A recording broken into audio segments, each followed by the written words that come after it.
Les amis, c'est officiel, Victor Roque est un joueur du Barça. Voilà, on se retrouve pour une merveilleuse nouvelle, les amis. Ça, c'est une très bonne nouvelle. Le Barça a enfin trouvé un accord avec Atlético Paranaense. On sait que cette story a traîné depuis, si j'entends ça, je ne sais pas, c'est depuis l'année dernière. Victor Roque, non, il va attendre, il veut jouer au Barça. Le petit était prêt à attendre en fait. Il ne voulait que le Barça. Il n'y avait pas une autre option, il n'y avait pas un autre club. Il n'y avait pas de rumeur que tel club ou tel club. Le gars avait toujours dit qu'il voulait jouer au Barça et enfin, ils ont pu trouver un accord pour sa signature, les amis. Le Barça a officialisé cet après-midi. Mais les amis, il y a un mais. Il y a un mais. Sur l'officialisation, on nous dit qu'il va être au Barça à partir de 2024 pour la saison 2024-2025. Il va signer jusqu'en 2030-2031. Voilà, et sa clause libératoire 500. Mais le truc, les amis, on avait besoin de lui cette saison. Il nous fallait ce joueur-là cette saison. On a besoin d'augmenter notre compétitivité, les amis. Hein? Tout ça, c'est la faute de Bartomeu. Moi, je vais toujours maudire Bartomeu, les amis.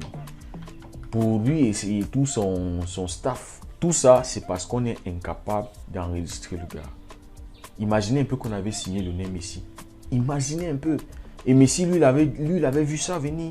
Lui, il a vu ça. C'est pour ça qu'il a préféré aller, ne pas attendre et aller à l'Inter. Imaginez que Messi avait attendu à la fin. On lui signe et puis on ne peut pas l'enregistrer. Imaginez un peu le truc. Voilà Victor Roque qu'on a signé, mais on ne peut pas le faire venir au club. Voilà, on ne peut pas le faire venir parce qu'il n'y a pas tout ces trucs de fair play financier. Il n'y a pas d'argent, il n'y a pas vraiment si. Ça nous agace, les amis. Alors qu'on a besoin du joueur, pour la saison prochaine. Imaginez un peu si on avait dans notre effectif cette saison. Bon, ça, c'est quelque chose qui énerve un peu en tant que supporter du Barça. Quand tu vois des joueurs qu'on pouvait signer, je vois même un gars comme Julian Alvarez. Est-ce qu'il mérite d'être sur le banc à City, les amis, avec toutes les qualités que ce joueur a? Imaginez qu'on avait de l'argent.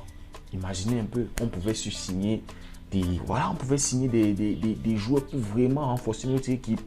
On est là, on prend des joueurs de 31, 32 ans, des joueurs qui sont de fin des séries, des joueurs qui sont en train de conclure le carré. Pourquoi? Parce qu'il n'y a pas l'argent. Les joueurs qui sont dans leur, leur prime, qui sont en train de développer, ils coûtent plus cher. Regardez une clause libératoire qu'on donne à Victor Roque de 500 millions. Il y a certains joueurs, les Gavi, sont à 1 milliard. Imaginez-vous un peu. Si on devait assister des joueurs qui sont encore en train de progresser. Donc, on se retrouve. On parle de Romeo. C'est un gars qui a 31 ans. Ça veut dire que dans 2-3 ans, il faut déjà trouver son remplaçant. Il faut trouver un joueur qui va venir là et qui va occuper le poste là. Donc, tous ces problèmes de financement, vraiment, Bartomeu, lui, ça va pas bien se passer dans sa vie. Pour ce qu'il a fait à notre club, ça ne va pas bien se passer pour lui. Il faut qu'il vienne rembourser tout l'argent qu'il a pris au Barça. Sinon, la malédiction, moi, je maudis ce monsieur-là. On enlève cette malédiction le jour où il vient nous rembourser tout notre argent. L'argent, il ne sait pas où il est allé garder ça. On devait être en train de signer les joueurs maintenant, renforcer notre équipe et être le Barça on doit normalement être en Europe.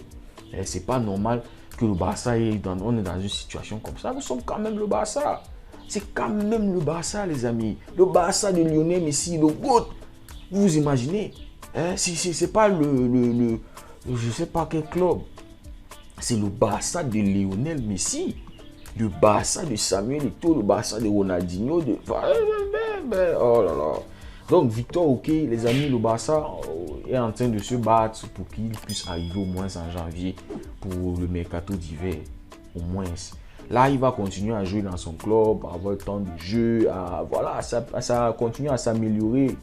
Là, l'esprit est un peu plus tranquille parce que, vous voyez, tout ce temps qu'on a perdu, toutes ces négociations, voilà, c'est des choses aussi qui peuvent aussi un peu jouer sur lui. Mais on ne voyait pas ça sur le joueur, il ne faisait que marquer, enchaîner des bonnes prestations et tout, voilà. Donc, les amis, on espère que les choses se passent. Au moins pour janvier, s'il peut arriver là à mi-saison, vous voyez, ça va être un boost. Ça va nous booster encore pour la saison. À partir de l'année prochaine, c'est la Champions League, deuxième partie de la saison, là où ça devient encore plus serré, là où les joueurs se blessent généralement. Donc, voilà, s'il peut arriver en janvier, ça va être bien, les amis. Mais sinon, voilà, on l'attend seulement pour la prochaine saison, 24-25. Là, on va commencer à le déguster et à voir s'il s'adapte bien au Barça, s'il est Barça compatible, s'il est, voilà, tous ces paramètres-là, s'il ne va pas être un flop. Voilà, toutes ces choses. Le football, maintenant, c'est tout ça, les amis.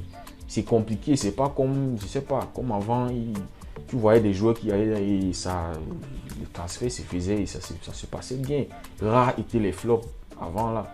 Mais maintenant là, c'est facile, hein. Les flops là, ça s'enchaîne. Donc les amis, on continue de suivre le mercato. C'est une bonne nouvelle.